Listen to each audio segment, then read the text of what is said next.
Welcome to the Brain Body Fit podcast. I'm Dr. Jerome Rerucha, and I'm here to help you cut through the noise of fads and quick fixes and focus on proven strategies for optimizing your health and peak performance. Join me as we explore regeneration, anti-aging breakthroughs, nutrition, and the power of improving your physical and mental strength to unlock your brain and body's full potential.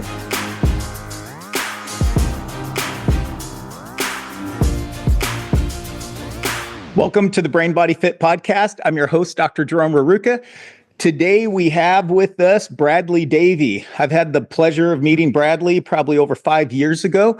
He's a sales manager for InBody medical grade bioimpedance technology. Plus, as we're going to learn, they have a whole ecosystem of data analytics that really apply great, whether you're a clinician, you're into strength and performance, you're into weight loss, and you're just into true overall health. So really fantastic technology. Bradley is also the host of the Beyond the Scale podcast. So it's always great to have another podcaster on here. He has a really great audience, and he's been involved with InBody a lot longer than I have known him. But I learned so much from him right when I got started. I've been doing bioimpedance the entire time I was a clinician, which is 25 years right now. Always really valuable how it gives extra information into the lab testing that we do. We do all the functional lab testing. We do full movement screens. Of course, we're doing x-rays and radiology where necessary. And so we're really doing the whole gamut. And there is no substitute for body composition.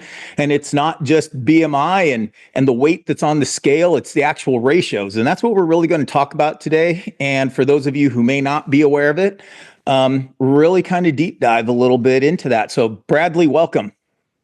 Thank you, Jerome. Pleasure to be here. Excited to share more and connect with you on this level. I think reflect back same kind of sentiments. We really appreciate having you here and inviting us here and supporting us and using our technology.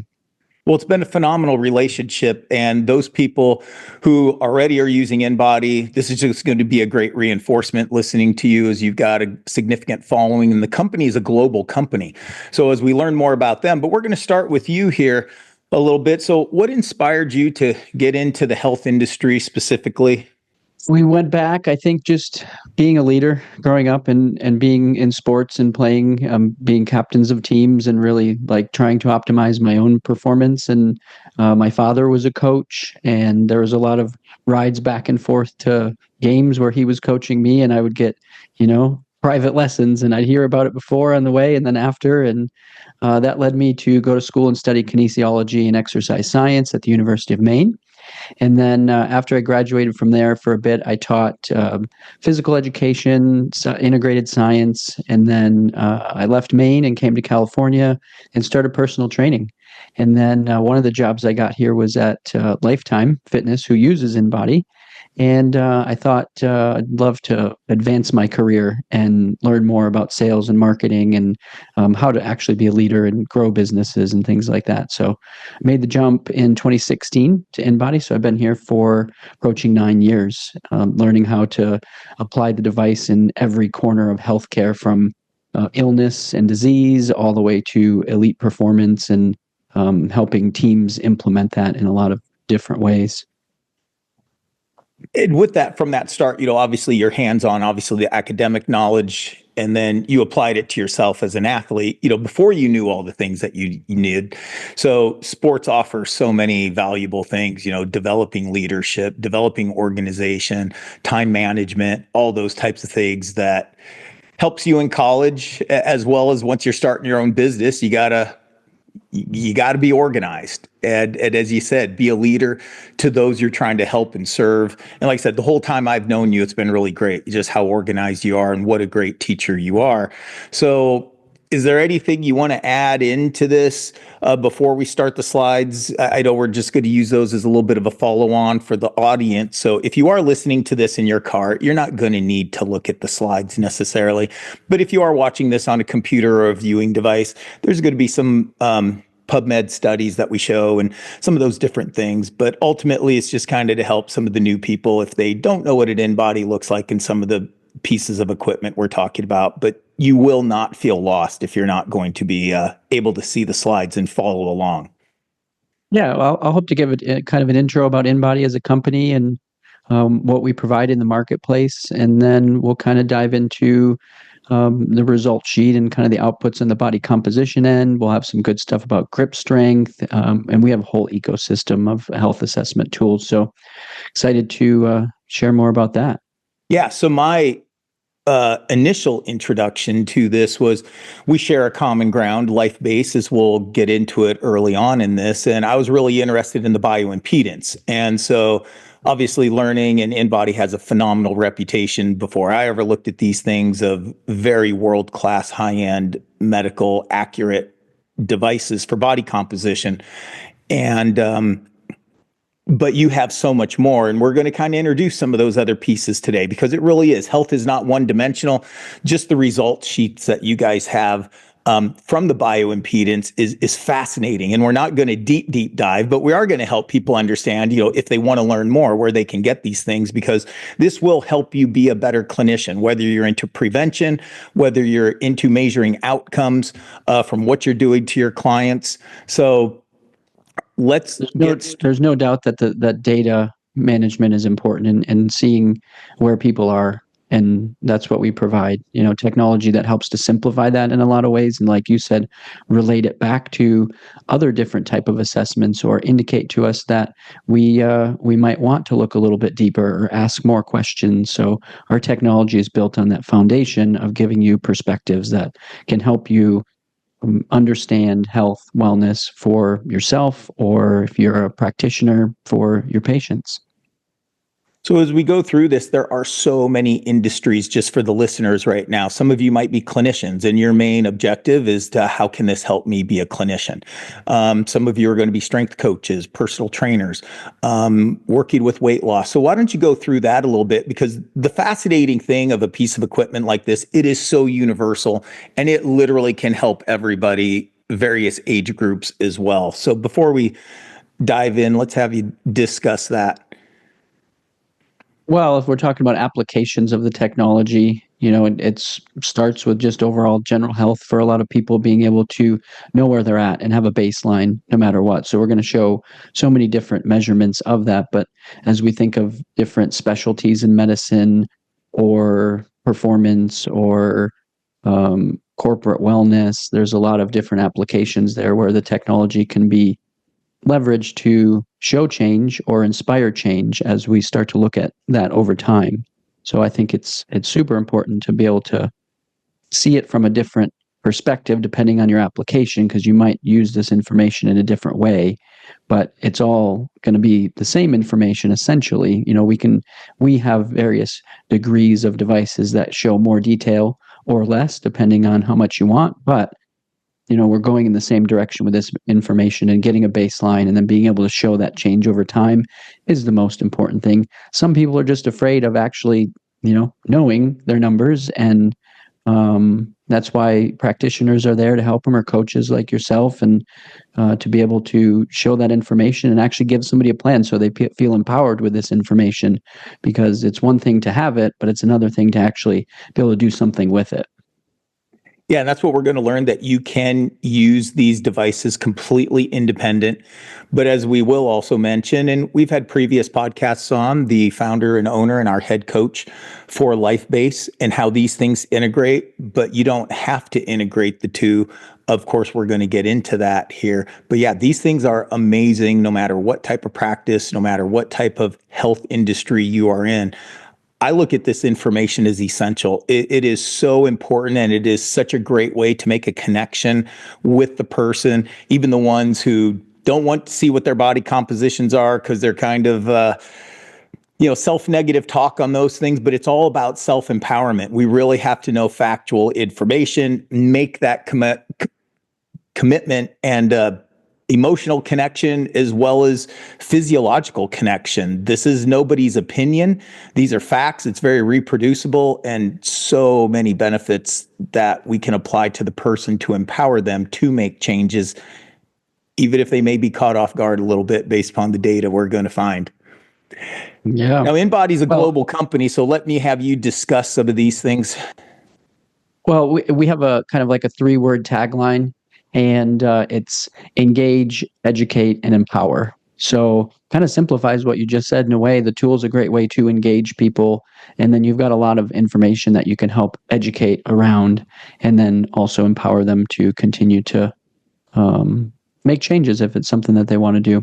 But yeah, we have all the devices are made in South Korea, and we have our own company here in the U.S., but we span the globe. So just about anywhere on the planet, you could find an InBody, and there are a lot of organizations that have international organizations where we have one at every location across the whole globe, and the whole marketplace in general of for body composition is really expanding, especially over the last 5-6 years, where there's more people taking ownership of their own health, wanting to get these measurements, but there's also a bigger push, I think, on healthcare level to integrate data like this and be able to show it alongside of other measurements and, use it to create value-based care rather than, some coming in for 10, 15 minutes and fixing a problem. We're actually trying to prevent things and find the root cause of things. And we're not quite there yet, but,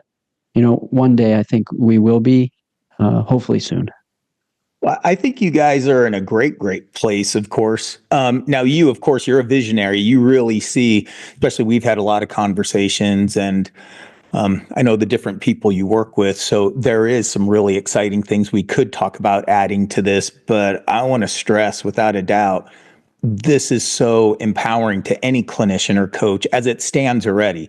So before we even kind of look at, what's even possible in the future, there is so many benefits that if you're not aware of this or you're aware of the entire health ecosystem that InBody has, we're going to tap into it. Not saying we're going to cover everything about it, but this is really game changing, very user friendly, incredible applications across the board to meet the needs of people. And I know you do them all. So expand a little bit here. Is like I said, a lot of people aren't watching these slides here. Yeah, we're just talking about all the different specific applications here within, whether it's departments within hospitals, chiropractors like yourself, used in corporations, fitness. The government has them in a lot of their entities. Just about every specialty in medicine uses it in some way, somewhere. And that data used in research studies, a lot of different places where it's relevant for people. So it's just a matter of figuring out how you want to use it in that way, or what you're comparing it to. And InBody has really set the standard in the research community. So when I got into it 5-6 years ago, I think at that time it was used in 2,500 different studies, published studies at that time. I know that's gone up even significantly from there. 5,500?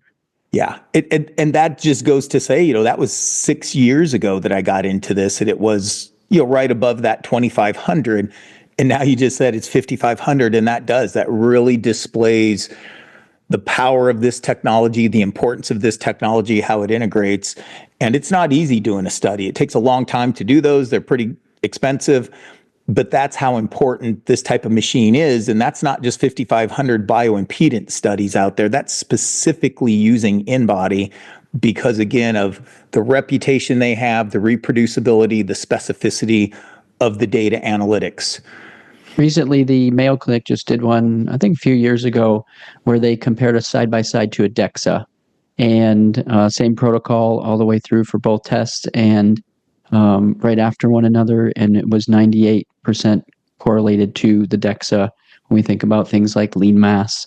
So great claim to fame for us, and I think supporting just broader application, like you're saying, and the trust in the marketplace for the technology.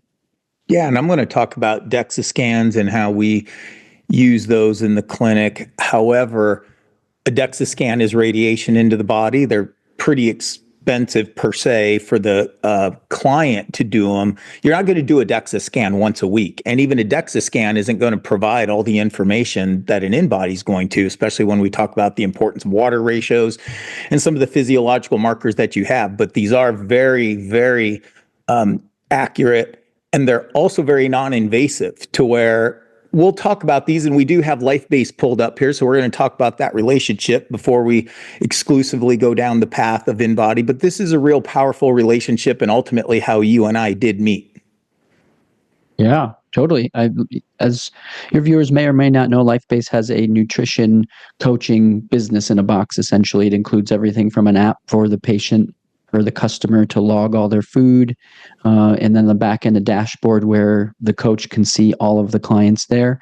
And as you enroll somebody in this program, you can set up goals for them. The body composition data from the InBody automatically comes into the LifeBase solution, so you can see those numbers right alongside of all the food that people log. And every time somebody does a test on the InBody or they retest, it notifies the coach that the person tested, and then it gives you a report of the exact changes from test to test with recommendations for how somebody can continue to move toward the goal that you set for them with changes in their macronutrients. So it's a really powerful solution, and we see a lot of customers that are using it to, create whole new revenue streams in their business, really grow premium services to be able to enhance what they're offering, get objective data about nutrition alongside of the body composition, which a lot of people in general terms, just like I say I eat good or I know how to eat healthy, but until you see it, it's a different story. And everything is scored in there from 1 to 5 on how well they aligned with the macronutrients. And then it's also colored with the quality within there. So if it's blue, it's a higher quality, meaning maybe there's more fiber or the protein comes from a real source of protein rather than maybe like a protein shake versus eating chicken, or processed food versus, vegetables with a lot of fiber. So we see the quality there right alongside of it, and it's really intuitive system that has a lot of automation built into it. So we're excited for the partnership, and it's definitely helped us grow. And I think we'll see what happens in the future, but it's definitely something that the marketplace is asking for and wanting. And you're somebody who's been applying it and using the power of it. So tell me more about your experience. It has. It has been complete game changing. We've always put a lot of effort into food, of course, coming from the world as a full-time strength coach originally, and the importance when you work out extremely hard, especially in the strength world, the figure world, the high metabolic output world. At some point, you can only train so hard, and you have to get better at fueling the body. And you got to start with a plan. Of course, there's numerous different metabolic thoughts. The foundations really aren't that different. I mean, but you're either going to do oxidation or you're going to do glycolysis. That's really your only two energy pathways. There's lots of variations of how you can split those types of things up. But I did this for 15 years for sure in a clinic setting. People were pretty self-motivated in the sports world for the most part. But when you start getting into where the sports world has morphed into today, where you're dealing with these larger performance centers, whole teams that you can really specifically get into, this has changed everything. I mean, once you know this exists, you cannot do it the old-fashioned way, no matter if you're still putting people on stage at a professional level, whether they're going to the Olympia, whether you're in the world's strongest man, whether you've won 10 powerlifting world titles. I mean, all that is great, but if nutrition is a part of you, you cannot not look at this because it is such a quantum next jump. I cannot even describe the benefits to it. And in a clinic setting, you deal with a lot of people that don't have a real true reality just based upon what they are exposed to as a client. And they think they eat well. And this isn't about telling them, I told you so, you're not. But they learn so much so fast because having that app that scores every meal and snack as they log it. We meet with people once a week. They scan once a week in our system, especially in the first 3-month period we do this. And they learn so much. And the educational, true learning, not my opinion, not their opinion. The data analytics are irrefutable. And it is so amazing how smart our clients are. Within a few weeks of this, it would take me so much more extra time to do it. And it has, because I did it for decades without this system. So it has been a game changer, which ultimately we don't sacrifice the education. We don't sacrifice the care. The results are actually better. We literally every week can show them the changes that are being made. their education and personal empowerment grows exponentially, and then they influence the referrals are great, and we can do more in less time. And that affects our bottom line with business, and the client has a better experience as well. They're getting more out of it. Yeah, I think you hit it on the head when you started there with, once you see it, you can't unsee it. And I think just a simple call to action would be just go check it out, set up a call with the team and look at it. They're not very high pressured in trying to sell you on it, but once you see it and you understand the potential of it that it has, and it's not easy to implement, it's work. It's a new software solution that you've got to set up, and you got to kind of figure it out for your business, but it's all customizable and brandable to your business, and everything's there for you. And the revenue that can come from it, or the improvement in patient care that can come from it, is so significant that it's worth just taking a look at. This episode is brought to you by Life-Based Professional Healthy Eating Systems. We all know intuitively that the food we eat affects our shape, our health, and our performance. But every day we're inundated with new quick fix diets or gimmicks that claim magic promises and for most failed results. Nutrition really shouldn't be this confusing. LifeBase is the solution that promotes eating real food and optimizing your individual needs without fads, gimmicks, overhyped supplements, or fake prepackaged foods. LifeBase Solutions is a complete system helping anyone know what to eat, when to eat, and how much to eat. The LifeBase system offers medical-grade body composition, client education, and state-of-the-art data analytics to optimize your individual needs and achieve maximum outcomes, complete with live coaching from a credentialed professional with experience. Go to lifebasesolutions.com to learn more and contact directly. Whether you are a client looking for coaching or you want to start your own life-based professional business, eat better, look better, and feel better. lifebasesolutions.com. Yeah, and to the point, too, it is a match made in heaven when you put LifeBase and InBody together. They're two separate companies, but they do connect through API connections and the technology aspect. And if you're not using bioimpedance already in your health, whether you're into prevention or reactive care, just contact Bradley specifically, which will give that information, because just the InBody machine all by itself is incredibly powerful if you're not doing that. I mean, obviously, LifeBase adds a whole extra business to it, but make no mistake, InBody just by itself is a quantum jump forward of data analytics and patient education just from doing that. Yeah, and it's exclusively integrated with LifeBase, so there's no other analyzer that you could go and use with that solution. So we feel very fortunate about that as well.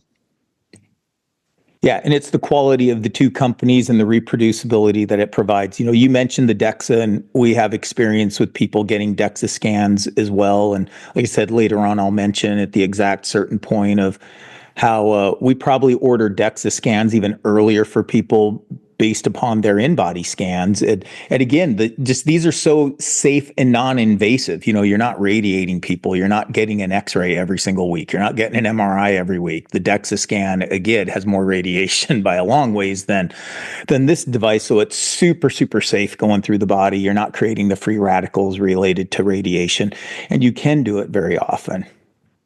Yeah, and we're even seeing like the newer versions of our technology, like our 970, which is our highest tier, where we've just added bone mineral content scores and total pounds of mineral as well. So I think BIA technology, bioelectric impedance, is moving toward that and being able to provide more accurate measurements for it. It's early on in the game, even for us. So more of like trending values at this point rather than, a side-by-side 98% validation. But it's definitely moving in that direction where I think it can support those things. Plus, we're showing other things like body fat, segmenting the lean mass into muscle, extracellular water, and then we get even into things like phase angle or cellular health and integrity, which I'm sure we'll talk about more. But overall, it's a good start to whatever you're trying to do. So it's way beyond the scale is what we really want to drive home. So even some people in the audience, even if they're considering this, they may be thinking weight loss, and to where you just take that one extra step to kind of help and communicate with people. But I don't know, we're taking dozens of steps really with especially starting with probably even the 570, which is, one of the professional models. You do carry some introductory models that are great units, but they're not going to test everything that is necessary to go into life base. And we're not going to make this all about life base today, but we want people to know that you still have the InBody, basically the high-tech bathroom scale that does give a variation of body composition analysis, but then it does progress through many different units that does allow for more in-depth analysis. Yeah, and as we get here in these next slides where we talk about the the differentiator in our technology, I think we'll see like why we're better than a bathroom scale. In simple terms, BIA is just about sending a small, safe current or several of them through your body and then measuring the resistance. And we're bioelectric beings by nature, and we have minerals and electrolytes that are inside and outside of our cells. And essentially, when somebody does this assessment, they sit down, take their shoes and socks off, anything out of your pockets, any like extra jackets or clothing, and then wipe off the hands and the feet. And those are the areas that are going to touch the electrodes. Then you step up onto the scale and hold on to the handlebars, and it sends a series of electrical currents there. Go back one more slide for me. I'll talk about this one because the multiple frequencies there is super important. So these are what we would call like our 4 key differences. So multiple frequencies means that we use lower level currents, maybe like 5 kilohertz. And those travel in the extracellular fluid. So think of places like your blood or your skin or your lymphatic system outside your cells. And then as the currents increase, 50 kilohertz is typically like the cell barrier, or when the current breaks the cell barrier. And then above that, we go to 100, 250, 500, 1,000, 2,000, 3,000 kilohertz, where that's going through the cells, and we're capturing deeper values for those currents.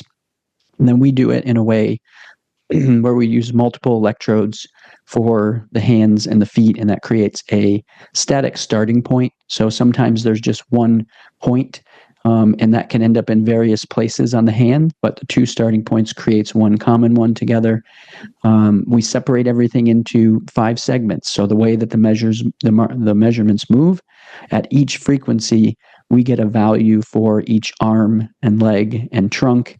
Super important to get the trunk values, because a lot of times, like even the earlier BIA technology, if you're familiar with something like an RJL, a lot of chiropractors were using that originally.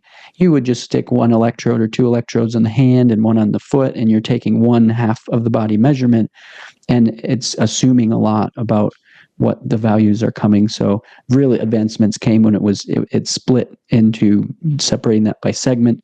And then we also do it in a way where we don't use any type of estimation based on your age or your gender or your activity level. You could change all those values on the InBody, but you're still going to get the raw data.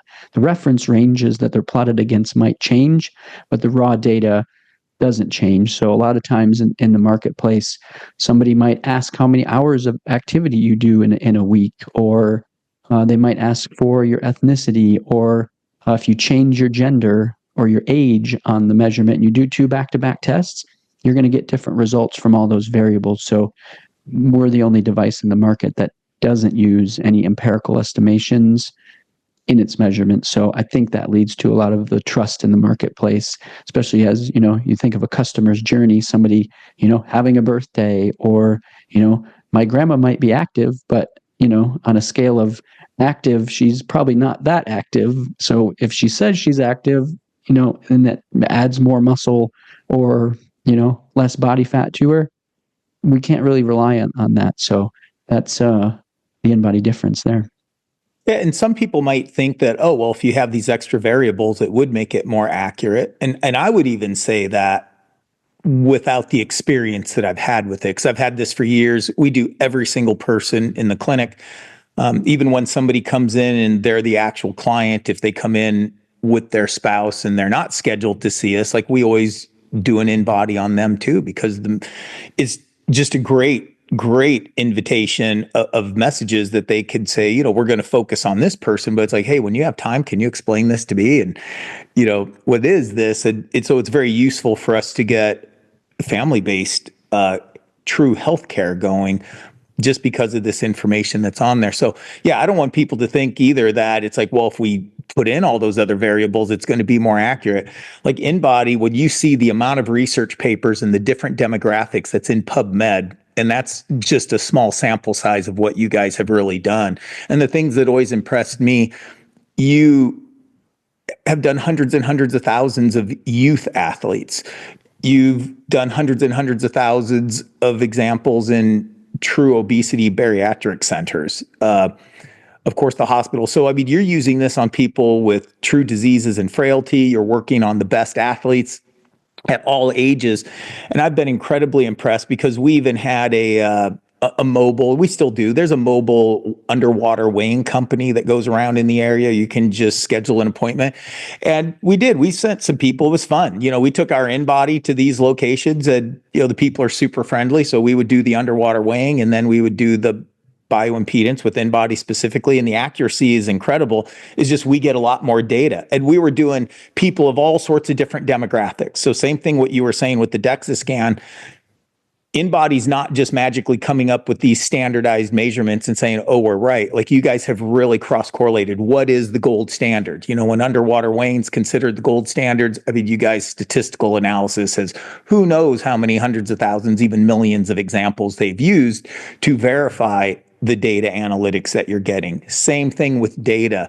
So they're looking at those other gold standards and comparing their results through all these different demographics, age, size, weights. Yeah, and that's been going on since the early 90s, when Dr. Kitchell Cha started his work at Harvard and Utah, the University of Utah, I believe, and he, has continued to champion this mission and very passionate about exactly what you're saying and helping bring something to the market that really makes an impact. And I think we're very fortunate to have, his heart in it the way it is and help us grow and bring InBody to a place where it can be a tool for change and leave a legacy in the marketplace. And together, paired with things like LifeBase, brands have the ability to help brands grow if we both have, symbiotic relationships. And it's really cool to see and actually be an advocate of change in the marketplace for that and have such a trusted product that I can go to the market and feel confident about. As a salesperson, I don't know if call myself a salesperson, but like in the marketplace like that, the worst thing is I don't trust the product, right? And I'm just in it to make money, but really I feel connected to the product and I trust it, and a lot of other people do too. So that feels good. Yeah, you guys have a large audience that have bought your equipment over the years that I've never heard except great things from it. Like I said, being involved in the sports world and the clinic world, and some people never have any idea how great this applies into the clinical world, whether you're dealing with already very sick people and you're kind of measuring that regeneration in the body through this, or you're trying to prevent problems more than you're treating. And then, of course, the sports world speaks without itself, as you want the biggest, fastest, leanest, most functional, recovered athletes, and there's ways to use it for that. So it's just really wide using. Now, you were talking about frequencies before, up here, and you mentioned intracellular water, extracellular water already, but did you want to add anything here? Well, in the marketplace today, weight was a thing, and then body fat percentage became a thing. A lot of people buy the technology. They're like, yeah, I want to measure body fat. And that's kind of their sole mission on it. And muscle, is gaining more popularity these days in a broader audience. But I think the next evolution is going to come in balancing water ratios and people actually being present to that balance, because there's so much in it. Whatever food you eat, you just took a drink of water, whatever you're drinking, that goes into your body processes that, brings it into the cells, that goes in the extracellular fluid into the cells, back out of the cells with byproducts of energy production, and then out of the body. And water is the facilitator of that. We're 73.3% water in a normal case, but it varies based on a lot of things. I heard once that Gatorade was trying to do a study to determine the exact balance. They wanted to say it's 60-40, or they were trying to validate that. But they just got to a point where they're like, we can't do this. We can't validate this because it's so different for everybody else. And it's water is a mechanism or a tool within our metabolism. So when we look at this water balance, it really alludes to, in a way, the efficiency of the metabolism and how the water is used in the body. And as if we go out and we have a really good time and we have a party and we have some alcohol, we have a lot of caffeine, high sodium diet, fly on a plane, we're going to pull water out of our cells and dehydrate them, and might swell up a bit. So, and that can change if I clean up my diet, if I exercise, if I kind of, get my lifestyle together. Maybe a medication changes something like that, an injury. So it's so variable, and having an accurate way to measure this and monitor it over time is super important. And we don't only do it just for the whole body, but we can break it down, as we'll see, for each arm and leg and trunk. So we get into a lot of other areas of medicine where we're able to impact change like that too.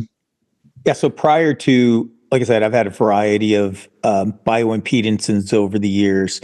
And when I found InBody, it was by far the best bioimpedance machine I've ever used. It was the first one I had that really taught the details. And, LifeBase uses the intracellular water, extracellular water a lot on physiological programming and understanding how food's affecting your body. But for those people that are listening, some people have a lot of physiology, but backgrounds of academia. So just the sodium potassium pump, we're talking about that. It's not just limited to it. So this is this incredible cascade of physiology in the body. It's not just intracellular, extracellular means just this, but don't misunderstand the benefit that provides. And so sodium potassium is just one of those things. When we look at the kidney adrenal effect and hormone depletion in the body, it's going to greatly affect your sodium potassium pump. Then we look at receptor health. We look at inflammation in the body. And you already made that point. Extracellular fluid, it should be a balance. And so when people are more inflamed, they do have more toxins in their body. They're going to have a higher extracellular water.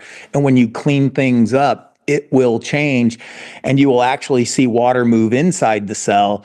And intracellular water, extracellular water, to a point, it relates to just hydration, but you're going to find out that's a very, very small part of it, because it's really this overall health of the body. And if you want to improve your intracellular water, it's not just as simple as drinking more water, especially when you get to certain plateaus and these types of things. And that's where you really do start seeing hormone balance, and you see cleaning up the food really make the changes. And it's not just about drinking water to affect the intracellular, extracellular ratios. I would like to make a distinction there too.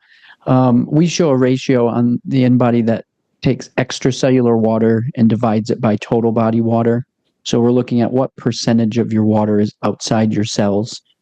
And most people would call that score an edema ratio. I try not to confuse it with inflammation in general, because inflammation has other kind of connotations with, CRP or like C-reactive proteins or A1Cs, or like different other measurements that can sometimes be confused, or we don't want to confuse that anyway. So I think edema ratio is the best way to note that or distinguish it within how it relates to the water in the body. Yeah, I would agree, because when you use it to see trends, you get so much more information, and we're not going to get into that today. I'm sure you and I are going to do some stair step, numerous podcasts together at times. And of course, if you go through the training with LifeBase, you will be a ninja understanding these trends and even how intracellular, extracellular water, these ratios apply into goal setting. And really, it's a crystal ball. Along with all the other data, it is absolutely part of the crystal ball, and you can make very accurate changes for that person. Again, being a good coach and a good doctor, take a little bit of a history, but once you have that data, you just have to reverse engineer it and say, okay, why is this being true for this person? This episode is brought to you by Performance Practic TV. All types of practitioners and patients who want to know more about natural healthcare love to subscribe to Performance Practic TV. PPTV is a cost-effective, password-protected, online, extensive library of training videos for clinicians and staff, as well as general consumers looking for direction and solutions to help themselves, that can be watched from anywhere on your favorite Wi-Fi device. Education and training include Dr. Jerome's 3D brain body mapping exam and correction system. This involves identifying multidimensional asymmetries through a comprehensive approach. Once the imbalances are identified, extensive hours of various proven corrective methods are the focus, including the research, physiological mechanisms, along with hands-on instruction, including regenerative cold laser therapy, adjustments, soft tissue, when to use orthotics, pulsed electromagnetic frequency, whole body synchronous vibration, corrective clinical exercises for general consumers and competitors, as well as detailed nutrition and healthy eating to optimize your metabolism for healing or performance. Understanding the physiology and application of guaranteed healthy weight loss, muscle gain, and strength improvements for the look and quality of life outcomes you desire. In addition, there are numerous lab testing examples that apply to having more energy, hormone balance, immune enhancement, correcting digestion, brain health, understanding mechanisms and solutions to become pain-free, toes to nose, and discussing the limitless science and integrative protocols of anti-aging, including peptides, cell therapy, exosomes, and more. New content is added regularly. As long as you are subscribed, you continue to access all the materials. Subscribe today at watch.performancepractic.com. Yeah. And we got a lot of great information here. I think our slideshow is like 80 or 90 slides or something long. And we're moving at a great pace. And I think we're providing a lot of value here. I don't know that we're going to make it through all of this today. So I'm happy to, reach a point where you feel comfortable stopping, and we can definitely come back and dive into more of these things. But overall, we've got an ecosystem of health assessment tools, not only the body composition analyzers, which we're most well known for, but we also have automatic blood pressure monitors, height stadiometers, grip strength dynamometers. Just came out with a touch screen, an InBody Touch, where it's an interactive result interpretation advertisement screen as well. So you can finish the InBody test, the results go up to a cloud database, and then you can actually touch the screen and see your results. And then there's all kinds of other features there. But ideally, if somebody had all of these tools, you could connect them all together through Bluetooth. So you could do the height measurement, then the blood pressure, then the body comp, and the grip strength, and all of those results could print out on the same result sheet, go up to the cloud, to the app for the patient or the customer to see, and then on the back end in that touch screen, the software we have is called Look InBody Web.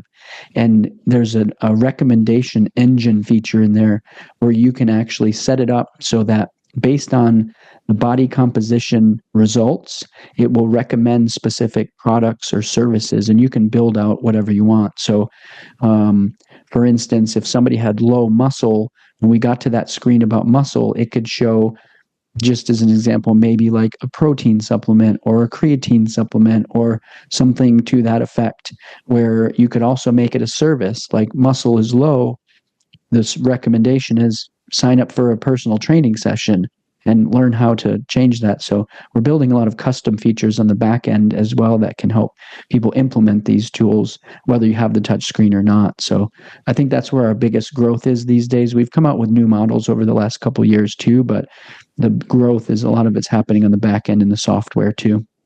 Yeah, not only InBody has many really great standalone products, but they definitely do look at it through the eyes of the consumer and how can we integrate these things and what is the practicing experience, not only the client experience. And the more data you can get and the better presentation that you can give it, it really empowers the clinician or the coach that you have for these things. But InBody has really done an amazing job, not just making great products, but then looking at it 3D. How are these things being used from the clinician or coach? How can we make that experience better for them and more integrated, as well as how does this then transfer over to the education and application to the clients they're serving in all these different industries? And InBody is a standalone. If you want to add that turbocharger to it and really get into the healthy eating systems, LifeBase is that next level business at a box, like you said. But how InBody just by itself coordinates these things, they have truly done an amazing job and continually do an amazing job integrating this together. U70 is our first model. I'll kind of generally speak about them. It's the most basic one that we have, showing muscle fat, water, basal metabolic rate. You get a segmental graph of lean mass, body fat percentage, as well as a history graph, so we can see what's changed from test to test. We also get a SMI score, which is kind of like BMI is height to weight, but SMI is appendicular lean mass over height. So imagine adding up how much lean mass you have in each arm and leg all together, and then dividing that by your height. So it scales your like ambulatory lean mass and how well it's going to support your body weight. So that moves in the direction of like a sarcopenia index to be able to show, does somebody have enough muscle, especially in frail or aging populations,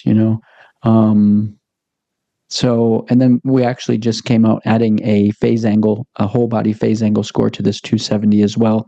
And I think in addition to like water ratios being, more popularized in the future, I think phase angle will be after that one in terms of like how the industry is learning and how we're presenting it now on our base model. So that's an advancement here in just the last few months. So Yeah, that's amazing. You put phase angle into the 270 right now because that was only available into some of those higher units. Yep. So the 380 also has the whole body phase angle. We phased out the 570, so we don't sell that one anymore, but this is basically the same as the 570 in terms of the outputs, except it added the phase angle. So some key differences from the 270 on this one are we show intra and extracellular water with this one in addition to the total body water that the 270 shows. And then also it shows segmental body fat for each arm and leg and trunk, total pounds of that body fat, and then a visceral fat level. So we're able to see on level 1 to 20 how many centimeters squared somebody has. So if somebody's at level 10, we multiply that score by 10, and it tells us roughly how many centimeters squared of visceral fat they have. So this, if I was level 10, I would have 100 centimeters squared of visceral fat, which differs from the way that the 580 shows it, which it will actually tell us on a area graph the exact number of centimeters squared. So the 380 simplifies it, I think, for the type of person getting the 380 with us. A little bit simpler of an application, maybe not so clinical, but they want the water scores. But the 580 really steps up and gets a bit more clinical, where we start to see segmental water balance ratios, segmental phase angle, and some other water scores as well, a BIVA graph looking at the cell health and nutritional status. And for those that are listening and you're like, okay, InBody sounds great. I do want to learn more about LifeBase. So the 380, this is not an introductory model. Like this is a very, very advanced level of information, medical grade scanner. But this is the first level of scanner is the InBody 380 that is required for the LifeBase system. So a 270 cannot be used with the LifeBase system. Is that correct? They'll integrate it and they can still get the data in there, but they will not see the intra and extracellular water. So their algorithms alongside of the food intake rely on the water values and the dry lean mass in the body. It is so important because it tracks with the nutrition and it really helps do all the intuitive stuff that LifeBase does. So this is the first model that you would want to think about getting if you wanted to use LifeBase, but they would integrate also with the 580 or the 970 model too. So I thought even, John might definitely try talking people out because the intracellular water, extracellular water is so important when you are learning the uniqueness of LifeBase's meal plans and how it affects the physiology greatly. So definitely it is recommended not to use the 270 with LifeBase. So, even if you don't move into LifeBase right away, I would highly recommend, the 380 because of that extra information and such great educational tools for people having those, even if you're not doing the LifeBase. But then there's no extra costs. If you decide to do LifeBase later, it's like, well, you've got the big bioimpedance machine already, and then you just pay for the coaching certification and the integration, and it's really seamless to move forward step by step. Yeah, I will note that we recently came out with this 380 last year. If you go to the next slide with the 580, the physical presence of this 580 is more like your 570. If anybody's ever seen a 570, it has I think, a stronger stature in the way it looks. I think the 380 is lighter and portable and closer to the weight and size of the 270, and it has the additions of the water scores and the visceral fat. And a lot of people want it to be portable or more portable with those values. And this 580 weighs about 53 pounds, where the 380 weighs about 32, I think. And so we kind of made a split there where we added more to this 580. So it would be an upgrade for a lot of people. Maybe if you have a 570 or you have a 270 and you want to upgrade to, the 580s would be a great choice. And you're going to get added values to see segmental edema scores and phase angle. Especially if you're doing things like, training, recovery. A lot of times when we go in the direction of like anti-aging, longevity, phase angle in the body becomes important. Edema in the trunk in functional medicine, looking at gut permeability, nutritional adaptations, for trying to build more muscle, improve cellular health and longevity. I don't think there's a better tool than the 580 unless you want to get the 970. But that one's going to add scores for total pounds of protein, total pounds of minerals, bone mineral content, body cell mass scores, which is looking at the cellular mass and the intracellular water. So it gets pretty clinical. There's some more aggregate ratios kind of comparing those outputs too. I think on the high end of all this, there's probably like 300 data points that you could potentially access just within the body composition. 6 more with the blood pressure, 4 more with the grip strength.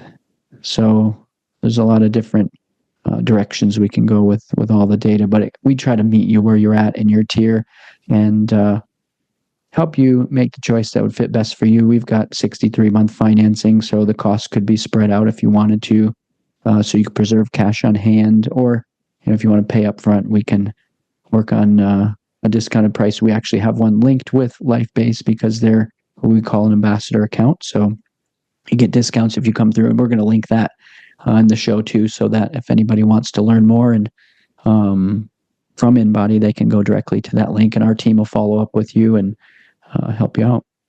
And you do. You've got a great team. I hope everybody gets to meet Bradley and you had him as your sales rep and your professional educator. But I've met lots of other InBody reps too. And even though I got the most experience and Bradley's one of my favorites, just a good friend in person. But without that, everybody I've met from InBody, from the educational sales, has really been amazing. They really are enthusiastic and know about the product incredibly well. Yeah, anybody can always reach out to me too. I'm happy to chat with anybody. I think of myself more like a strategic advisor these days than I do. Yeah, because even though you live on the West Coast, I know every person who's ever been interested in LifeBase that I refer into the system, you are kind of our direct ambassador for LifeBase clients when we send them. So whether it's coast to coast, and in all cases, even if there's somebody just due to your time schedule, you've always got them to the next best situation if you couldn't get to them in a timely manner. So you've always orchestrated everything really A+. Yeah, so if somebody inquires, if somebody goes to the link that we're going to link here in the show, it's going to go to a landing page, and then it's going to go specifically to the rep in the region that would. But we can put my email in there too as well if anybody wants to reach out. And even people, we always give the Brain Body Fit contact information after. So even if anybody ever contacted me, then I pass those things on. I may have a short conversation with you if it's appropriate, but I can always pass those things on directly as well. You've already talked about this, so we won't have to spend a lot of time about it, but it is great to have these really professional access to blood pressure cuffs. Yeah, what I would say about this one that is distinct, it comes with a stand and stool. You sit down, you put your arm in it, you push a button, but you'll get your systolic, diastolic blood pressure. We also extend into things like mean arterial pressure, pulse, pulse pressure, rate of pulse product. So a lot of different ways of how the blood moves through the body, as well as oxygen demand of it too. So if blood pressure is something that you're taking as a measurement, this can be a way to streamline that value and maybe save some time, save some human capital, and integrate it all together. And then the data also goes directly onto the result sheet when it's connected through Bluetooth, goes to the cloud, and it's been a great addition for a lot of people. And of course, if you're a medical doctor, blood pressure is the silent killer. But would we look at the competency and, more importantly, natural healthcare practitioners, whether you're a naturopath, an acupuncturist, a dietitian, chiropractors, there's so many chiropractors that do top level functional lab testing measurements. And, taking blood pressure, especially where it's so visual with this, not that people don't trust the doctors, they absolutely do. But because there's extra data, it is sexy. I mean, the digital readout of this is really fantastic. And then once again, it's not the person's opinion of what the blood pressure is. You get to see it rated there. And there's a lot of people that have high blood pressure that they're totally unaware of it. And we as natural healthcare practitioners, we want to get to people as soon as possible. Because if people make lifestyle changes, which naturally licensed healthcare practitioners are the best at delivering, I mean, those types of big things, whether it's blood sugars off, type 2 diabetes, metabolic syndrome, blood pressure, those things are so easy to reverse, especially the mentality of the person that comes to a natural healthcare practitioner. So highly recommend, whether you take the manual blood pressures, that's great, but consider looking at something like this because there is such an incredible high amount of blood pressure and they are the best and most qualified people to reverse it naturally because that's kid stuff to them if the person is willing to comply and make a few changes in their life. Reminds me of a story. There's a client we have in Texas, and his business model is built around installing these blood pressure monitors into offices at schools. So school districts, bus garages, employees can test anytime they want. And then he brings the body composition in and travels around with that. But so he leaves the blood pressure monitors on site. And he told me a story about a woman who worked in the bus garage. And one day she was just feeling, a little stressed. So she sat down and measured her blood pressure. And then it was high. So she went back to her desk. And then she came back a few minutes later. She tested it again. And it was still high. And it prompted her to be active and kind of take action and say, hey, I need to go to the doctor. Went to the doctor and she was, pre heart attack, but it basically in some sense possibly could have saved her life. And it gave her at that time the vocation or the ability to make a decision like that.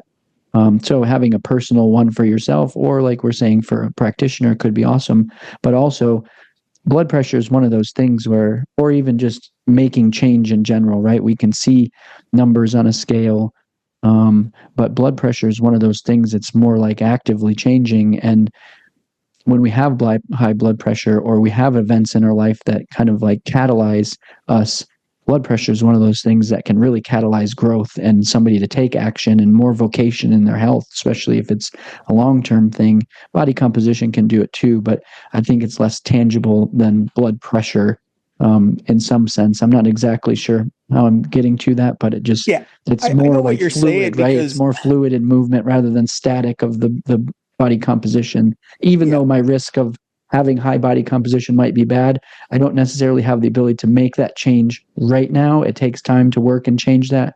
Or blood pressure, kind of the same, but it's more fluid and it's stress related and kind of other things tied into it.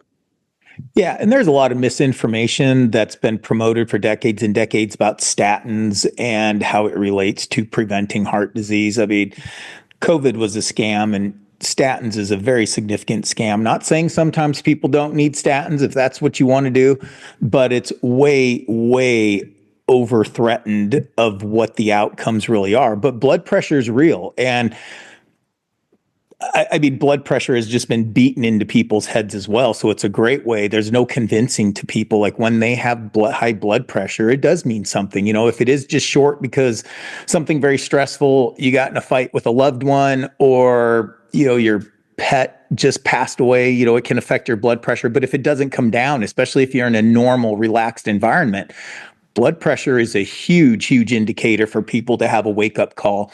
And they've already been taught the importance of blood pressure. So sometimes, again, people, just because it's a short-term situation window of stresses, it's like, of course, there's even white coat syndrome.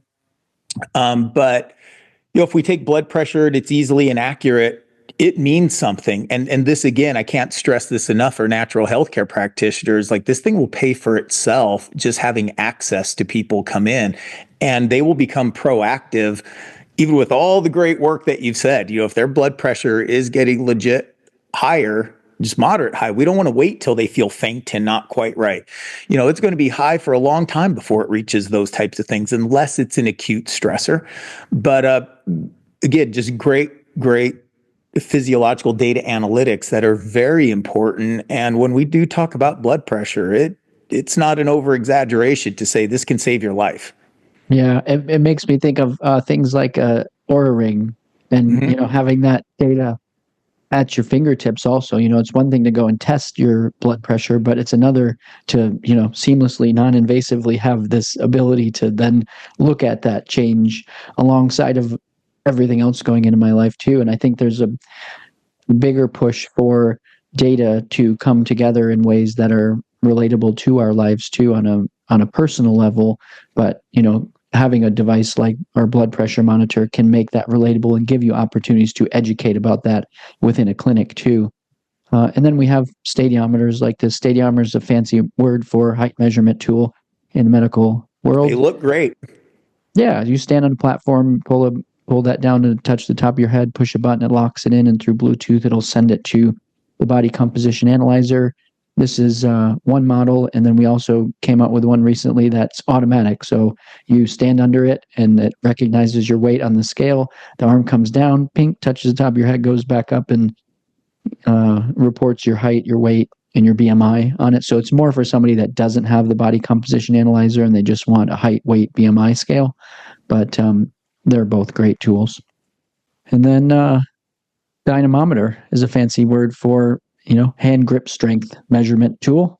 I think across all of the measurements that we take outside the body composition, this one's probably the coolest one for me to think about, and it's gaining a lot more popularity, I think, as muscle kind of gets its time in forefront of medicine and builds a lot more momentum, and people thinking about it as a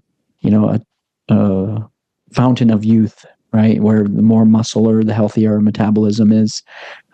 Grip strength has taken a front seat to that. So this is a simple protocol where once you finish the body composition test, it will recognize that this device is connected, tell you to turn it on, and then the protocol is to hold it on the right side, squeeze it, left side, squeeze it, right, left. So you do 2 each side, and then you see those measurements on the screen of the analyzer, and then it'll pull that into the result sheet as well and show you some reference ranges against it. But you can also use this device separately if you wanted to, and it's the same great technology that we have like in the devices in terms of the load cells. So a lot of them might work on like a rubber band or different mechanisms. Ours kind of in the same technology vein as that InBody uses. So really durable, high quality, easy to use, and precise.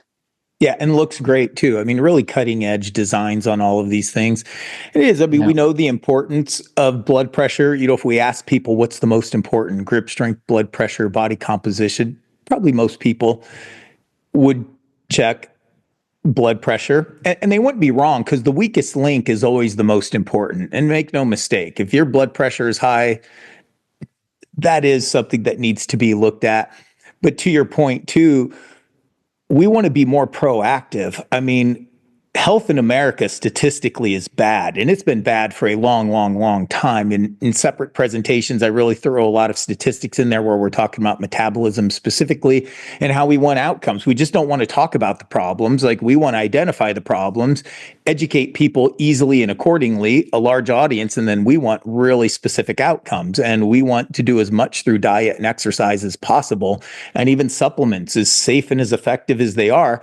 That's just what they are. They're not primary. They're supplements, and they may be the primary thing you do in your office. And I completely understand that. But since bringing in, life-based or InBody and life-based, like, we could just be so much more proactive and for decades I've been teaching on the importance of grip strength to clinicians, because I've taught over 700 CE credit hours to professionals of all sorts of different licensures. And I'm always trying to convince people to identify and treat people sooner, to where we're not just doing reactive care. And grip strength as well as muscle. I mean, muscle is a huge health indicator. And I'm not showing PubMed studies for everything, but it is very clear that what is a greater risk factor for diseases? Is it your percent body fat or your muscle? And PubMed is not cutting edge research. So by the time it's in PubMed, it's already been known for 20 years. It's massive. Muscle alone is way more important than what your fat is. Now, you should do both. I personally don't think you should be a one-dimensional practitioner ever. So these indicators, but when we're on grip strength specifically, so if you just go into PubMed, and this was done yesterday or something like that, so just the regular consumer access to PubMed, and you just type in grip strength, you will get 49,755 results.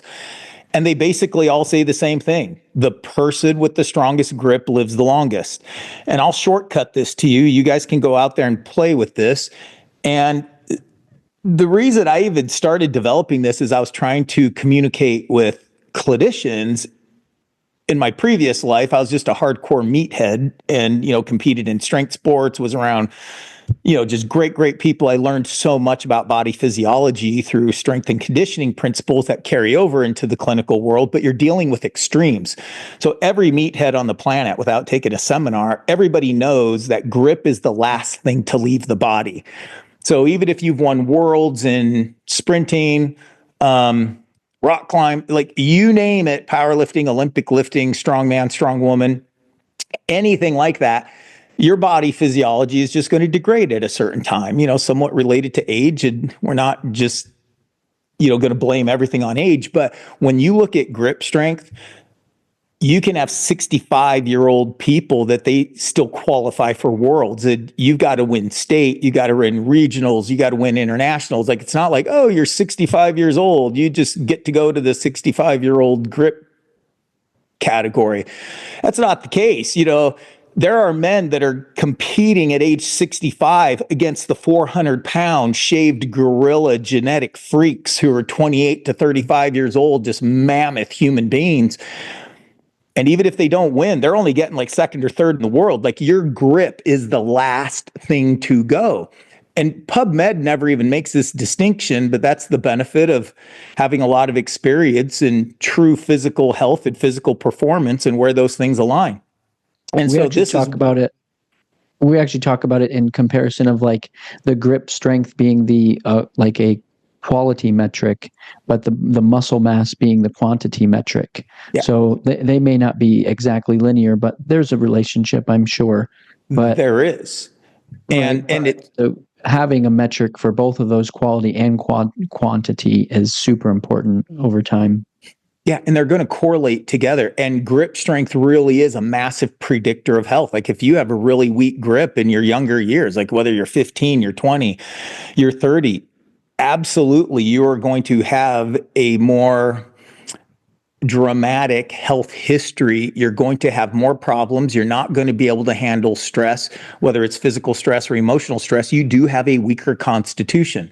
And so grip strength in the elite athletic world, when you go to even communist countries, it is a very well-known fact, much longer than I've been alive. They will just line up millions of kids, not in one specific line, but they literally test millions of kids. And the kids with the strongest grip, your life is determined for you. That determines whether you will go to the factory or you will go to the Olympic training center for that country. And it's solely on grip, because there is a really obvious correlation. People with stronger grips have a much, much higher physical output ceiling. And it is just a fact. Grip strength is a huge crystal ball on what is your ceiling. Same thing in health, is PubMed talks about that all the time, but they just talk about the correlation of grip strength. They don't really talk about the physiology. And that's some of what I want to get into here. Now, you're also going to find out that grip strength relates to all-cause mortality. So what does that mean? That relates to heart disease. That relates to lung diseases. There's a lot of studies that will say grip strength has nothing to do with cancer, direct correlations, but then you will still find studies that, whether they're better done or whatever, but you will find studies that do say people with a weaker grip will still have a higher predisposition for cancer. Sure. And I am not saying this as a single entity. Like, I think you're crazy if you don't know people's vitamin D, you don't know their blood pressure, you don't know magnesium levels, you don't know hormone levels. We're not talking using this as a substitute for anything.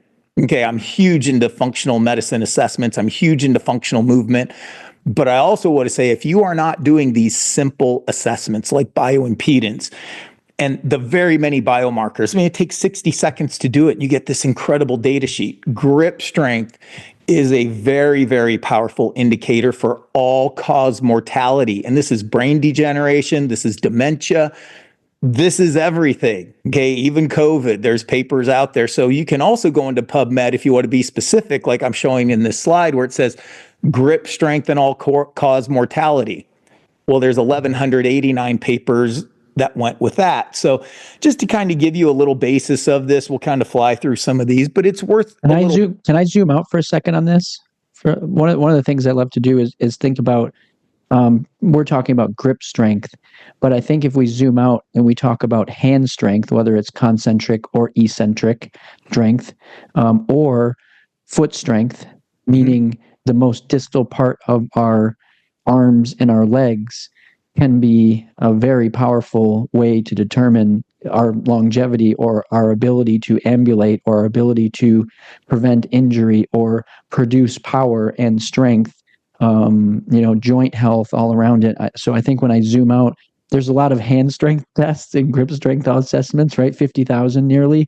I wonder if we were to search foot strength assessments, if that would be a thing. And I would want to see the industry improve to start measuring assessments for foot strength, maybe with some type of I've always envisioned like a pad where you can push your toe, you can push the toe and it'll measure the strength of each of those. But I think we'd have some type of similar assessments. So when I zoom out, I see hand and foot strength, but we zoom back in and, continue to talk about all the different things about grip strength. But I want to kind of give that context. 100%. Great point, Bradley. And it is, as I've taught this to clinicians, because you got to fill in the blanks that PubMed they don't have experience. They're either researchers, but they're not hands-on clinicians. But there's this premise. So to what you were saying, your brain and central nervous system is the most important part of your body. Even though heart disease is the number one killer, cancer is the number two, lung or strokes is number three. Very commonly for a long time, lung pathologies were number four. There's a few things that have changed. But when you assess the hands and feet, that is the farthest branch away from the trunk, and the brain and spinal cord are the most protective physiology and anatomy components in the body. It's in this whole armored system. And the nerves go to every single muscle in the body, and it goes to every single organ in the body. And it's a relay station. It's the big, powerful breaker box. So it's not just measuring hand strength. It's not just measuring grip strength, or to your point, foot.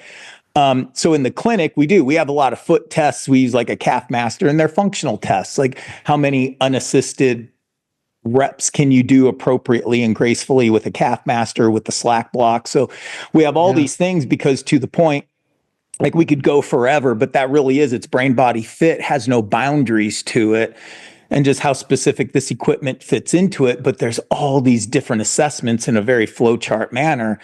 And you'll never get the same pattern of imbalances in a person. I've done this on thousands and thousands of people, and how we implement this, but how we build a whole brain body map is what we call it. And grip and feet are just one and two of those important assessments, but far from all of the assessments we do. But it's very profound. PubMed does not hold back of the importance of grip strength, and the evidence of the importance of grip strength and power grip, even over precision grip, even though we still do precision grip at our clinic as well. But to your point, as much data is out there, it is not utilized to its capacity. And with that, it's so easy. And some of these studies that you're going to find out, they go for over 30 years and come to these conclusions. So PubMed is very, very adamant with all sorts of different diseases. This is just how we broke it down. I'll say from reading it, you guys can get motivated. It's kind of fun to play in PubMed and not just put in grip strength, which you'll have almost 50,000 papers here coming up soon on that. But then you can break it down to specific conditions. So brain health is a really big thing, just mortality. And of course, there's papers that say, grip strength will. It doesn't tell you what day people are going to pass. But it is the weaker your grip, the less options you're going to have, without a doubt. Related to that, can I share something? Because we didn't dive much into phase angle because phase, you said we're not going to determine how long when somebody's going to pass, but phase angle is a strength metric, and it's measuring basically the time it's taking for a current to get through regions of cells. And the shorter that time is, like phase angle can go from 1 to 12 or 15 in an elite athlete on the high end, but it's the measurement of time it's taking for that current to get through. And generally speaking, the lower that is, I'm not exactly sure, I can't clinically say where this marker is, but there's a point where more cells are dying than regenerating. And the original use of phase angle was in palliative or end of life care, where they would use that to determine how long somebody was going to live. Because if you came in today and it was a 3, or I go to a patient's house on hospice is a 3 today, a 2 next month, a 1 the month after, we can trend out their cellular health and their degradation. So there are ways to show that would also likely be used alongside something like this grip strength. Yeah, 100%. And that's the way this stuff always was. It's an accurate predictor of end of life. And my point is that's all true. And there's so much research for decades and decades if people aren't aware of that. But when you are a true functional clinician, whether as a strength and conditioning coach or a natural healthcare clinician like we are, it applies. Like, you want to get to people sooner. So because you have a bad phase angle or weak grip strength at the end of your life, yeah, that's obvious that your body's clock is ticking faster. But when you have these things that are not optimum, they're not average. And in fact, you could see some pretty scary stuff in 30-year-olds and 40-year-olds that it's like, even when they say, oh, I eat pretty good. No, you don't. Oh, I exercise. Well, I'm not saying you don't go to the gym, but I can stand in a garage and that doesn't make me a car. And so just because you go to the gym every day, that doesn't mean you're getting out of it what you need to. There is a method to the madness. And these indicators, without a doubt, when you have a weaker grip, when your phase angle's down, when your extracellular, intracellular water ratios are more on the high end rather than the low end, no, your biological clock is ticking faster. You will not have the same outcome as others. And that even includes, you will be much more predisposed to every single one of those diseases. And your weak link will kill you. Make no mistake.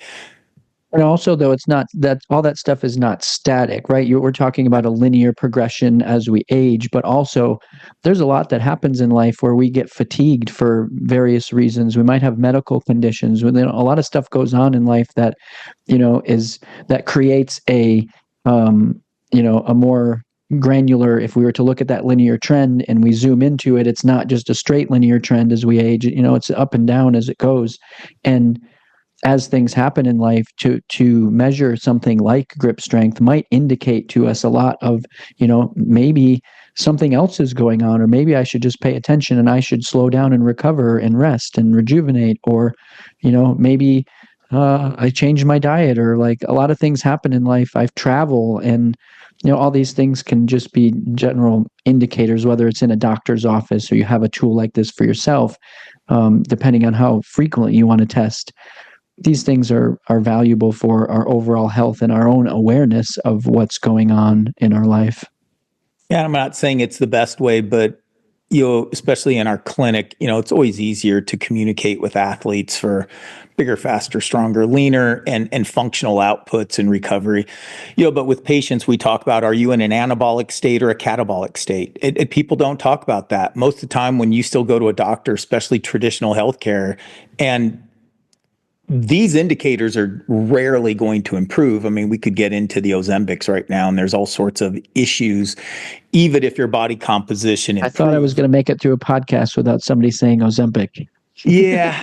You blew it. But let's just say, though, that whole industry, and man, there's going to be a wake-up call for people, because that has a huge catabolic effect on the person.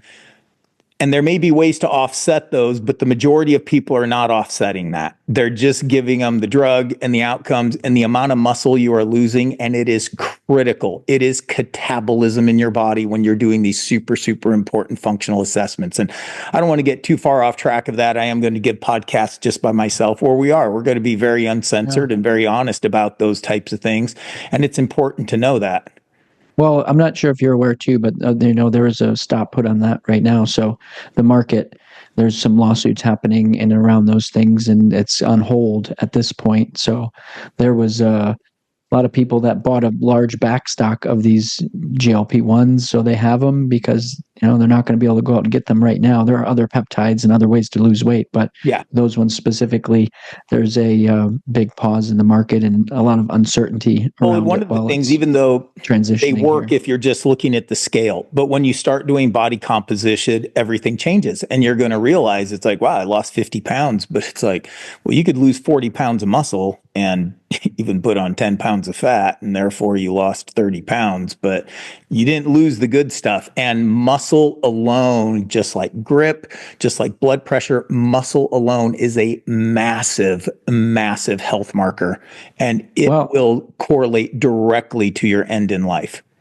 Shameless plug here, and also invitation for you. I will be speaking at the Med Bio Institute's GLP-1 Summit in April in Phoenix, Scottsdale area. So that's what we're going to focus on, right? And helping people understand that perspective of how important muscle is, how important it is to focus on things like nutrition and your overall metabolic health, and really equip people to be able to support their patients' weight loss journey. Like I said, we do a lot of lab testing, and sometimes we don't do the post tests, but when they're really significantly off, whether it's hormones, it's gut, it's food allergies, we do pre and post testing. And generally, we retest in 3 months at the soonest, 4 months at the latest. Maybe there'd be a few tests. Rarely we would wait till 6 months, but we do. We do very structured, multidimensional programs with people. And when we look at this, we tell people we need you in an anabolic state. Like, the reason you're in my office, I don't care if you're 20, if you're 30, especially when you're dealing with metabolic diseases, autoimmune diseases, you are in a catabolic state. And when we use the InBody indicators, it clearly shows that. How do you compare to average? And it's scary. I'm amazed people live as long as they do. However they do, but I mean, the quality of life is so untapped for so many people, and it's what we talk about. So coming back to grip strength, this is so old. This has been around longer than I've been alive. It's really been kind of amazing that this is such an incredible standard in PubMed, but not that many clinicians do it. If they do it, sometimes they're just looking for symmetry right to left. But we do it specifically. No, you have to achieve a certain level. And if you're not willing to do that on first visit, no matter, even if you have headaches, yes, I want your headaches to be gone. If you're a type 2 diabetic, kid stuff, if you're going to make different changes. We do tons of autoimmune diseases.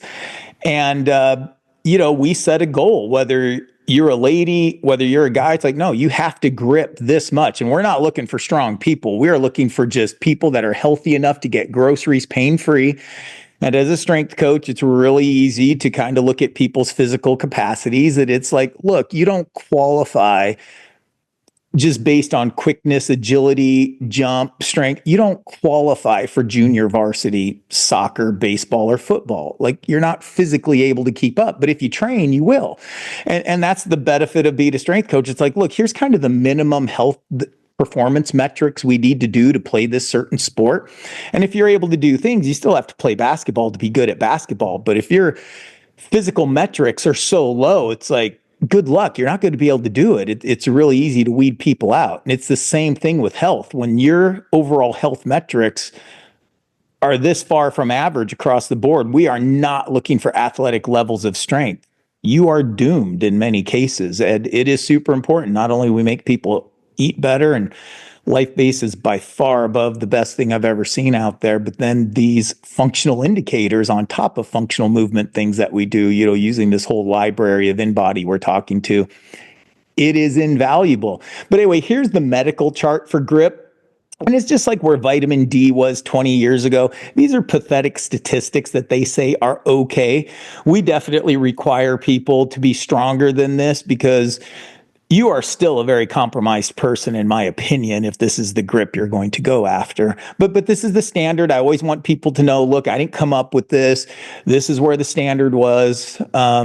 But we could do a much, much better job. Just like with vitamin D, people think that, 30 is okay. And there's a huge statistical improvement in PubMed. When you look at any disease and the people that have vitamin D at 19 to 15 versus 30 to 32, there is a very significant from critical care to minor symptoms, but that's not what we're looking for. Like, we're looking to prevent this under all cases.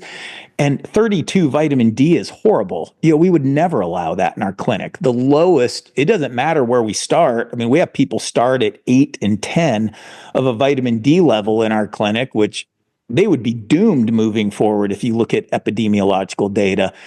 But minimum, you are required to achieve 65 in our clinic. And we tell you that from day one. Here's your vitamin D. You got to be 65 minimum. It's great if you want to be 80, 85, 100 would even be great, but 65 is minimum. If you're not willing to do that, get out, because that's the minimum of just one indicator that's mandatory, because we're here to make people healthier and a higher quality of life, not just today to help them heal, but your life should be better 5 years from now, 10 years from now. And we're very open and honest where these human metrics are and how important they are and what we expect of them. And even through COVID, like, this is not a substitute for vitamin D, selenium, zinc, magnesium, all these things. You will see huge indicators of people whose values were at a certain level and how COVID was very insignificant to them. Even if they're super fat, there's papers out there that just show, looking at individual statistics of just vitamin D or just selenium.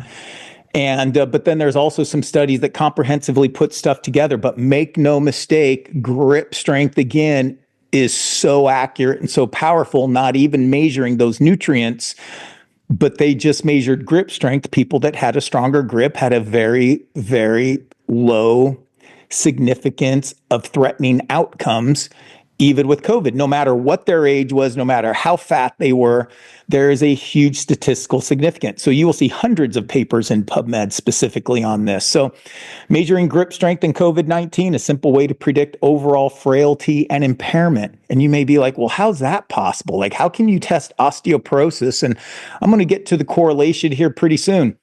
This is an amazing study that grip strength is one of, you think blood pressure has a high correlation to a stroke.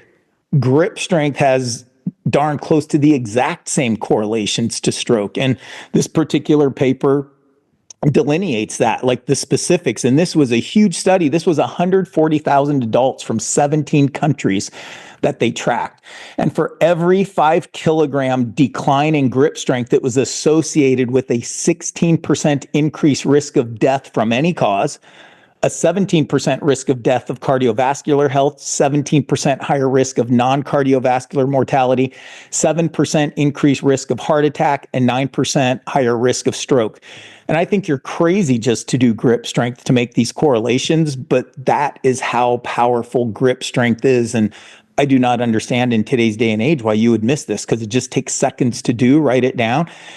And sadly, a lot of the people that do grip strength, they don't do anything to correct it. And in some cases, like we have people that they're really sick and they don't know why they're sick. And this is by far not the only thing we do, but we sell a lot of Captains of Crush grippers at our clinic. And I've sold a ton to clinicians over the years, because it's like, great, you got the data, you got to improve it.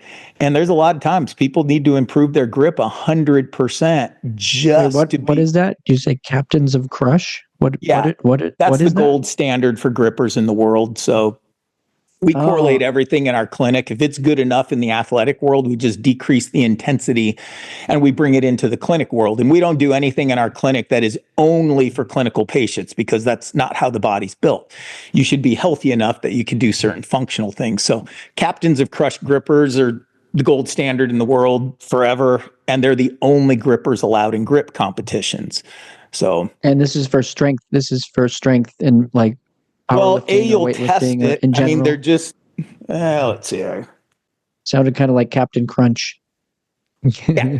So, people see these, but these Oh, are okay, very I got you. specific. So Yep, this is a brand called Captains of Crush, and these are literally got it. medical grade calibrated.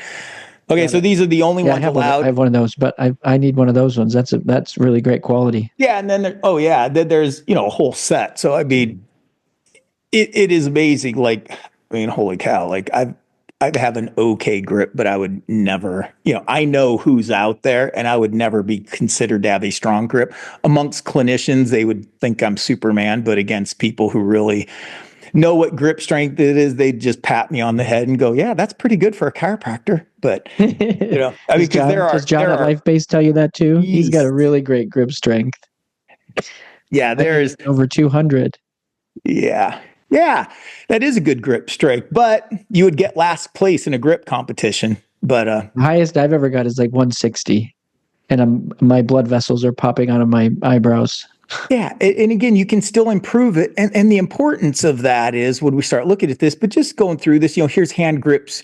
Now this is kind of unique. And again, we do gait speed is a huge indicator too. So yeah, I know exactly gait speed of certain people in my clinic. And it's like, you are doomed if you do not improve your gait speed. Okay. Whether it's your conscious gait speed or your subconscious gait speed of just how you ambulate. But this again, hand grip strength endurance test relates to clinical state and prognosis of chronic obstructive pulmonary disease in patients better than the 6-minute walk test. Now, that's a pretty bold claim, but this is dull and boring research. And I would never substitute grip strength for a gait speed test. But if you had to pick one or the other, grip is that powerful. I mean, you're just so lazy. You can do this watching TV and it's like, wow, you're not working your heart when you do that. But I'm going to explain why it's so important. And here again, we're just scraping the surface of value of having decent qualified grip strength to have a physiological effect from toes to nose in the body. And it is brain body health. And low grip strength is associated with bone mineral density and vertebral fracture in women. Low grip strength is a strong risk factor of osteoporosis in postmenopausal women. Well, why is that? And it's because there's a thing out there called the Merrick chart, and I have never seen this described in almost 50,000 research papers that say grip is so important and it correlates to all these diseases. They never tell you how to correct it, not once. And not in one study have they ever corrected anybody.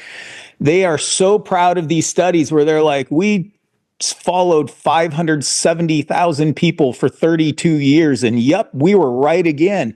The people with the weakest grip died the fastest. And I'm like, you've done 48,000 studies and you get the same results. Like, don't you ever think of telling these people in the studies, you're in the bottom 25%. You're going to die first. They don't ever do that. They just watch them die and they go, yep, we were right again. It is absurd. And sadly, that's how it carries over to most people's practices. It's like, no, when you see low grip strength, you got to fix it. And it's One like, of the slides that you showed with a study, it said after the results, it said further studies are needed to know if increased grip strength lead to lower mortality. I know it is. And I think it's so funny because like literally we're approaching 50,000. I guaranteed if you use a med school database or a university database, there's more than 48,000 research papers that validate literally that exact same concept. But how this correlates is to the Merrick chart. And so for those of you who don't know what the Merrick chart is, it's just a simple diagram of the central nervous system. But as we said, the nerve roots that come out of the spine go to every single muscle and every single organ. And exactly, just like Bradley was saying, well, your hands and feet are the farthest away from the brain, from the central nervous system, from the heart. So when you have weakness way out here on your hands and feet, there's going to be other things along that electrical conduit of the highways. Possibly also in addition to the Merrick chart, does that relate to like a reflexology chart where we would see that mapped against the foot and the hands and the ears? Yes. So when we look at certain meridians that are going to correlate with different fingers, this is fantastic because every clinician is taught myotomes, and myotomes are C5 through T1. And you get these very basic orthoneuro tests, and everybody's taught on them in order to pass your state boards. It doesn't matter if you're a medical doctor, an osteopath, a chiropractor, a physical therapist. It doesn't matter. Everybody's taught myotomes over and over and over, and they are the gold standard. Strength and range of motion is the gold standard of care. Now, it's very superficial, but if you increase the intensity enough, so you can correlate. I mean, you could increase the intensity enough and have a pretty good idea where you're going to finish in this grip competition, or it can be where you're going to finish in this heart disease competition. So it really does apply through all phases and all ages of life. But looking at a Merrick chart, that's what we're doing with grip. It's C5 through T1. And when you look at, there's still feedback loops to the brain that goes way beyond C5 through T1. But if we just look at the direct correlation to these things and how C5 through T1 directly affects the thyroid, the parathyroid, the heart, the lungs. And we look at the top killers of heart disease as the number one killer. Cancer is an immune system breakdown. Cancer has been number 2 for a long time, but then stroke is number 3. And this is how, when we look at all those PubMed studies, and it's like, well, how does this happen? How does your grip strength correlate directly to osteoporosis? Well, it's because C5 through T1 fuels the parathyroid, which has everything to do with osteoclast, osteoblast activity. And we don't want to get all concerned. You do all sorts of genetic tests and say, oh, I'm predisposed to osteoporosis. And I'm like, great. You're a walking trash can and you're freaking so weak. Like, how did you even make it to my clinic? Like, your genetics are not the fault of that. Like, we can improve you 200 or 300%. It's your lifestyle that caused that. And no, you're not going to be in the NBA. You're not going to be in the NFL. You're probably not going to win worlds in Olympic lifting, powerlifting, or MMA. But to sit here and blame it on your genetics is flat out false. Okay, we can greatly improve whatever predisposition you have. It's not a prophecy.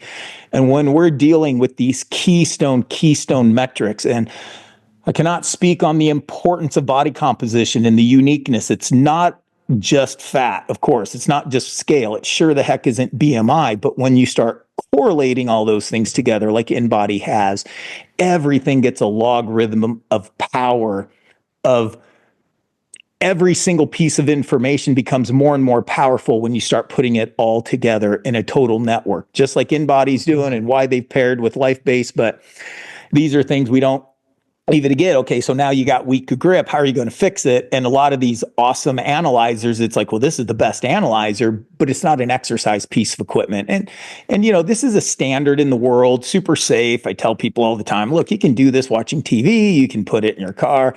Even if you just put it in the restroom and you do it, your grip is going to go up substantially. It's not hard, but you can get pretty serious. And there is so much great, awesome grip stuff that's out there.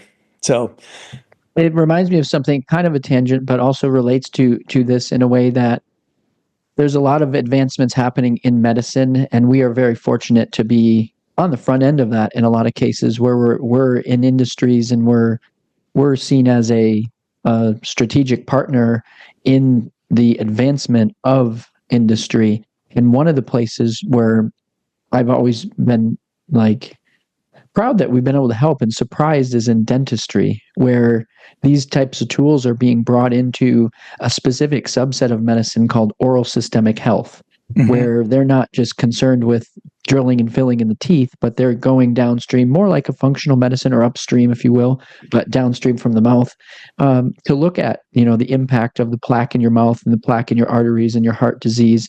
And there's a lot of correlations and relationships between your metabolism and how much muscle you have, specifically your visceral fat scores. Or we didn't talk too much about that today, but, super important to do that. But if visceral fat is high, it can also indicate a lot of other things about your overall health, and kind of similar to what you were saying about grip strength and, being able to measure these kind of things too. Yeah, this applies to every industry. I mean, some things people may find initially, more of a direct correlation, but to your point, a lot of people may not think dentistry, but this is a very big part of your guys' business as well. Yet a lot of it has to be because dentists have more of a preventative mentality. They're not afraid to tell you how to prevent cavities. Even if most people don't do the things, a dentist really, as far as mainstream goes, they're the only ones that really put effort into prevention into their clients. And this should be carried over into other mainstreams where other people think, oh, we can't do anything about it. You don't need insulin. You're not a diabetic yet. Just keep going. And probably in 2 years, we'll put you on insulin, well, you're not going to die of a heart attack yet today, but here's prevention. Let's put you on statins. Oh, you're not. And it's like, we're in the caveman days. Like the standard of care of traditional medicine is why we are ranked 69 out of 70. And it is every single person who practices the standard of care that does those things. And what InBody provides is, number one, you can be decades ahead of finding these things out, but you do have to have an outcome policy and procedure, not just the accuracy of measuring it, but it's like, okay, let's change this. And you will. Like if you gave that information to a strength and conditioning coach, it's like, I'm going to turn you into a super beast, but you give that to a clinician, they would have no clue how to do that. And that's where we really want to bridge that with the Brain Body Fit program. And not saying InBody is that direct with it, but that right there is the exact reason for Brain Body Fit. If we want to help people, you did get whatever education and philosophy in school, but understand we all need to be more proactive. It's just supposedly natural and alternative healthcare practitioners are generally way, way, way more proactive. And once you give them this data, their normal day-to-day policies and procedures would generally have more of an anabolic reversing effect on improving this data. But all of us can kind of try to take that next step. And it starts with proper evaluation and education. And once you get that aha moment from the client, and what you guys provide is a lot of aha moment, and then it becomes tangible. And it's like, okay, that makes sense. I want to do this. Yeah, let's go back one slide, if you don't mind, to the H30. I want to make a distinction because it's for people who are watching on the screen here. This is our home scale. We have an H30 and we also have an H40, but we also have a specific scale that we've customized to work with life-based solutions. So the H30 would not work with life-based, but the H20 scale that we do have has been specifically formatted, redesigned for LifeBase so that it specifically integrates with their solution. So if somebody were to get an H30, it would not connect with, right now, it would not connect with LifeBase, but hopefully in the future we can change that. But the H20 scale that we have, the H20B specifically, is one that would. So just wanted to make that distinction because it was here. And then I really feel like we could continue talking for a while, but I feel like there was a lot of value in here that I haven't been able to express in a lot of other places. So I really appreciate this too. You're doing great with what you've got going on here, and it's been a great relationship through all the years we've known each other. And you've been with LifeBase even longer than I have because they introduced me to you immediately when I came on board. But that being said, you had a promotion specifically for Brain Body Fit listeners. So we're going to put that contact information up in a slide, but why don't you just verbally say that right now before we end this meeting? Totally. Yeah. So if you want to get our ecosystem, we will add the grip strength dynamometer and the height stadiometer at no additional charge to an order if you get the blood pressure and the body comp device. So about $1,700 in free stuff. We'll extend the warranty out for you a couple years. And depending on payment method, we can do some things we have through Brain Body Fit, LifeBase. We have discounts there. So feel free to reach out and connect with our team, and we'll help you out. If you have any questions, you can reach out to me or Jerome directly, and we'll get in touch.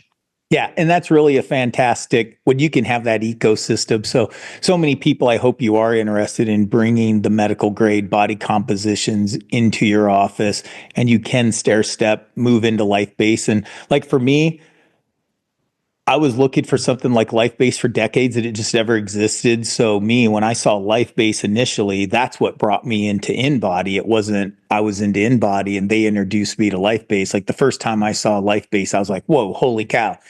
Yeah. This is crazy. And they're like, well, the only bioimpedance machine, because I had bioimpedance, they're like, well, the only bioimpedance machine that works with our unit is InBody. And I'm like, okay, well, give me the phone number. And that's when they hooked me up to you.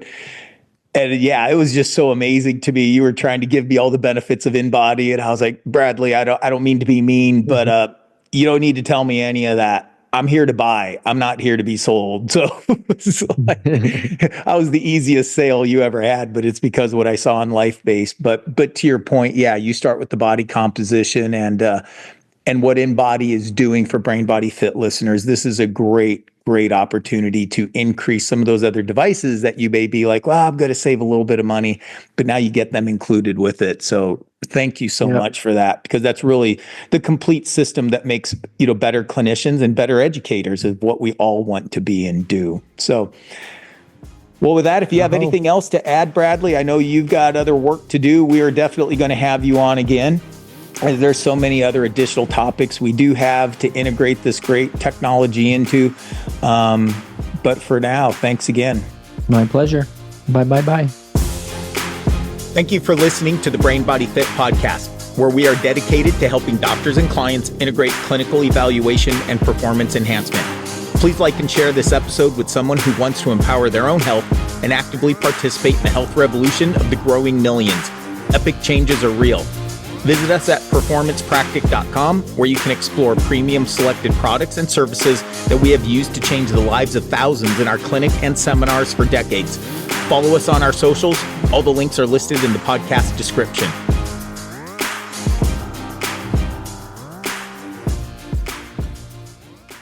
If you are interested in personalized health programs and want to work directly with Dr. Jerome Rerucha, schedule a paid consultation to apply for starting a 3-month professional supervised healthy eating program. Also available are individual comprehensive restorative care program options with additional lab testing and services. Head over to performancepractic.com or simply click the link in the description to learn more and apply.